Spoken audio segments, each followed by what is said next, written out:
Français parlent aux Français. Marine Le Pen, vous avez devant vous Romain Gubert, spécialiste de l'économie, au point.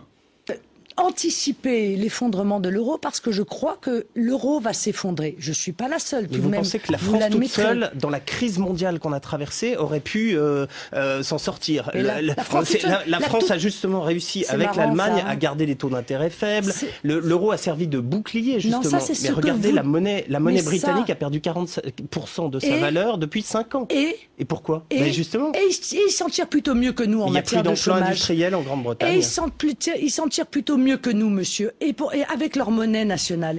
Et je vous signale au passage qu'on nous dit toujours que la dévaluation entraîne l'inflation, qu'il n'y a pas eu particulièrement d'inflation en Grande-Bretagne. Peut-être même moins qu'il n'y en a eu avec l'euro en France. C'est l'euro qui a créé la vie chère dans notre pays, qui a asphyxié le pouvoir d'achat de nos compatriotes. C'est l'euro qui est à l'origine du chômage. Il nous reste 6 minutes, j'aurais voulu vous poser une question à chacun. Comment peut-on relancer, y a pas de problème. Comment peut-on relancer l'économie de la France? Faut-il quitter l'euro ou pas? Marine Le Pen. Bien sûr, il faut quitter l'euro. L'euro est à l'origine de la situation dramatique de l'économie française. À cela, il faut rajouter le processus ultralibéral qu'a soutenu et que continue à soutenir M. Copé. Donc en gros, si je comprends bien, vous nous sortez, si vous arrivez au pouvoir, parce que maintenant c'est quand même ça que vous dites, on revient au franc.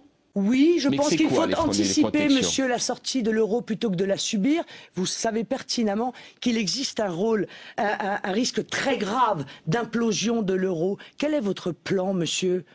Quel est votre plan? Si l'euro implose, c'est quoi votre plan? Parce que nous, notre plan, il est prévu. Encore une fois, il y a une douzaine, dont juste deux, un prix Nobel d'économie, un Français et un Américain, qui en l'occurrence ont les mêmes positions que nous. Oui. Alors d'habitude, vous vous essuyez sur les élites et voilà tout d'un coup que vous trouvez un prix Nobel pour venir en renfort. Les élites, et notamment de vous. Ah bah ça pour vous. Ce système, nous préconisons d'anticiper la sortie qui va être inévitable. Nous ne sommes pas les seuls à le dire, nous faisons le constat avec d'autres. J'ai là sous les yeux les propos, par exemple, de M. Todd, qui dit que, d'ailleurs il appelle ça l'idéologie zombie. C'est-à-dire que les gens comprennent que le libre-échange détruit leur vie, on croit que c'est un concept vivant alors qu'il est déjà mort.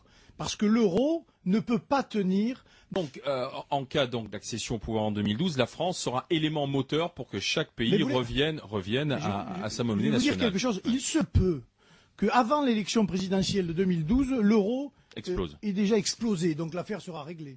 J'ai entendu M. Fabius ce matin dire que les solutions économiques du Front National, c'était catastrophique, l'apocalypse, et donc qu'elles existent. Le projet auquel vous faites référence est le projet de 2007, monsieur. Vous ne vous en déplaise, je porterai le projet à la présidentielle qui sera le mien, à la différence peut-être du candidat socialiste qui portera un espèce de truc que les autres auront fait pour lui. Dans votre programme pour 2012, envisagez-vous de revenir au franc comme le Front National? Non, pas du tout. Parce que le Front National, c'est un scénario catastrophe et qui est pas intelligent tactiquement. Au fait, le FN, la dénonciation, on a vu, ils savent faire. Mais côté proposition, c'est quoi l'idée? Qu'est-ce qu'il y a derrière? Et là, comme par hasard, ça glisse. Et très vite. Quand on voit qu'ils proposent la sortie de l'euro, on se dit quand même qu'on est très très loin d'avoir là quelqu'un qui a une crédibilité gouvernementale.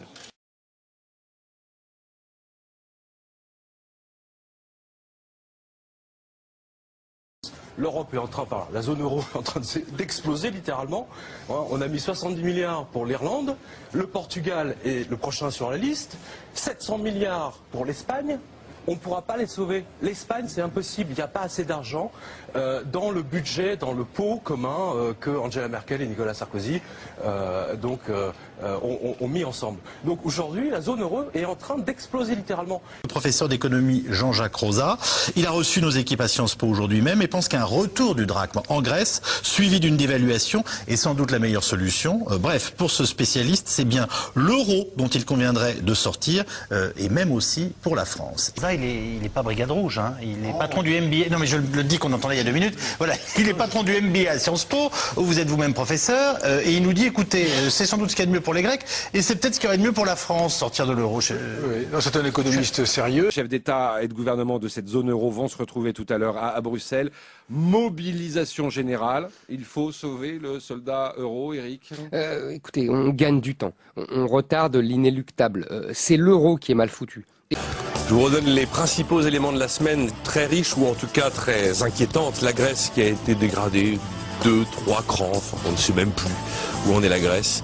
Il y a désormais dans la seringue l'Italie, il y a également la Belgique, il y a la Puerta del Sol de Madrid qui est toujours occupée maintenant depuis pratiquement 2 semaines. Il y a cette commissaire grecque que je ne connaissais pas, Maria Damanaki, qui écrit mercredi que le retour à la drachme fait partie des hypothèses et c'est peut-être même la solution pour son pays, dit-elle. Et enfin, la position de Wolfgang Schäuble dans le Handelsblatt qui nous dit l'allemand, s'il y a une restructuration, eh bien les conséquences seront plus dramatiques encore que la chute de Lehman Brothers. Mr. Co-President Nigel Farage, freedom and democracy. Well, good morning, Mr. Van Rompuy. You've been in office for 1 year, and in that time, the whole edifice is beginning to crumble. There's chaos. The money's running out. I should thank you. You should perhaps be the pin-up boy of the Eurosceptic movement. But just look around this chamber this morning. Just look at these faces. Look at the fear. Look at the anger. Poor old Barroso here looks like he's seen a ghost. You know, they're beginning to understand that the game is up. And yet, in their desperation to preserve their dream, they want to remove any remaining traces of democracy from the system. And it's pretty clear that none of you have learned anything. You know, when you yourself, Mr. Van Rompuy, say that the euro has brought us stability, I suppose I could applaud you for having a sense of humour, but isn't this really just the bunker mentality? You know, your fanaticism, each of us, right across every member state in this union, and perhaps this is why we see the fear in the faces, increasingly people are saying, we don't want that flag, we don't want the anthem, we don't want this political class, we want the whole thing consigned to the dustbin of history. And we had the Greek tragedy earlier on this year, and now we have the situation in they should never ever have joined the euro. They suffered with low interest rates, a false boom and a massive... Just who the hell do you think you people are? You are very, very dangerous people indeed. Your obsession with creating this euro state means that you're happy to destroy democracy. You appear to be happy for millions and millions of people to be unemployed and to be poor. Untold millions must suffer so that your euro dream can continue. Well, it won't work, because it's Portugal next. With their debt levels of 325% of GDP, they're the next ones on the list, and after that, I suspect it'll be Spain. And the bailout for Spain would be 7 times the size of Ireland, and at that moment, all of the bailout money has gone. There won't be any more. But it's even more serious than economics, because if you rob people of their identity, if you rob them of their democracy, then all they are left with is nationalism and violence. I can only hope and pray that the euro project is destroyed by the markets before that really happens. Depuis 15 mois, la zone euro est entrée dans la tourmente. Crise en Grèce, en Irlande, au Portugal, en Espagne. Pour en parler aujourd'hui, Christian Saint-Etienne, bonjour. Bonjour. Vous êtes professeur titulaire de la chaire d'économie industrielle au CNAM, le Conservatoire national des arts et métiers, et vous êtes membre du Conseil d'analyse économique auprès du Premier ministre. Vous avez publié il y a exactement 2 ans, mais vous l'aviez écrit en janvier-février 2009, une première édition de La fin de l'euro. Première édition qui était un petit peu prémonitoire, et je crois que beaucoup de gens à l'époque, dans le monde économique, vous avez traité un petit peu de fou et dire vous êtes un peu fou et criminel presque de publier un livre pareil. Ils devront se préparer à un éclatement de la zone. Bien, on sent bien qu'aujourd'hui on est au bord de cette situation, crise après crise. Je suis allé regarder dans les statistiques Eurostat exactement le poids de la valeur ajoutée industrielle depuis une 12aine d'années, et j'ai été stupéfait d'observer que la France était le pays dont la part de valeur ajoutée de l'industrie dans le PIB avait le plus baissé. Donc on a perdu, la part de la valeur ajoutée industrielle dans le PIB a baissé de 28% en 10 ans. Donc c'est un effondrement de notre système industriel. L'euro est déjà théoriquement une monnaie fictive et une monnaie écartelée qui n'a pratiquement plus de sens. Sur le papier, l'Union européenne et l'euro sont déjà morts, hein, pour moi. Et ils ne peuvent être maintenus que de force, de manière fictive, et contre les peuples et contre le concret, la réalité économique et sociale. Donc Oui, c'est-à-dire qu'en fait, c'est quand est-ce que tout ça va péter, et plus on retarde, plus ça va péter fort. C'est ça l'idée, quoi. On est face à quand même à une oligarchie complètement autiste et isolée, qui s'appuie sur des abstractions, et qui, au nom de ces abstractions, veut que ça suive, alors que plus rien ne suit.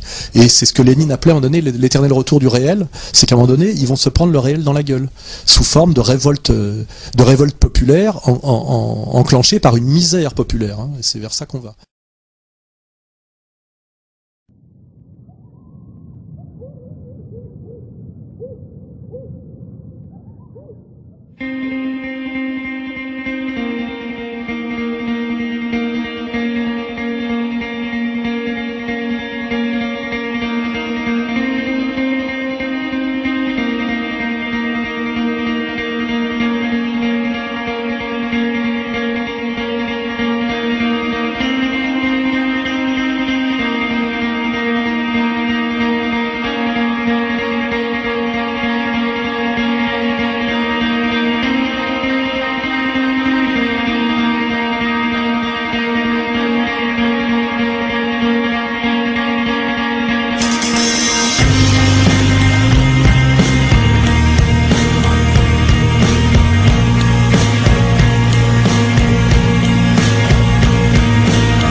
quelques messages personnels.